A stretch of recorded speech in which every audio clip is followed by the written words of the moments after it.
এটা একটা single phase motor. এই মোটরটা আমি এখন বাঁধবো। মোটরটা বাঁধার জন্য প্রথমে আমার প্রয়োজন মোটরের কয়েল করা। তো আমি কয়েল করা শুরু করে দিলাম।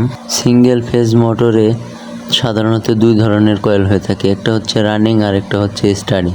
তো প্রথমে আমি রানিং কয়েল করলাম, তারপরে স্টার্টিং কয়েল করব। আমি সবগুলো রানিং কয়েল করে ফেলেছি। এখন কয়েলগুলো মোটরে বসাবো। আমি রানিং কয়েল মোটরে বসিয়ে ফেলেছি, এখন স্টার্টিং কয়েল করব, তারপর স্টার্টিং কয়েল ঢুকাবো। তো আমি রানিং কয়েল করা শেষে স্টার্টিং কয়েল করলাম, তারপর স্টার্টিং কয়েলও মোটরের মধ্যে বসালাম। তো আমার কয়েল করা শেষ হয়ে গেছে এবং সব কয়েলই মোটরে ঢুকানো হয়েছে। এখন আমি যেটা করব সেটা হচ্ছে এখন এই মোটরটা আমি ট্যাপিং করব। চলুন বন্ধুরা ট্যাপিং করি। তো ট্যাপিং করার আগে আমি এক সাইড ট্যাপিং করছি, এখন আমি কানেকশন সাইড ট্যাপিং করতেছি। আমি কানেকশন শেষ করে কানেকশন সাইড ট্যাপিং করা শুরু করলাম। তো আমার এই সাইড ট্যাপিং করা মোটামুটি প্রায় হয়ে গিয়েছে। এই সাইড ট্যাপিং করা শেষ হলেই আমার মোটরটি বাঁধা সম্পূর্ণ হয়ে যাবে।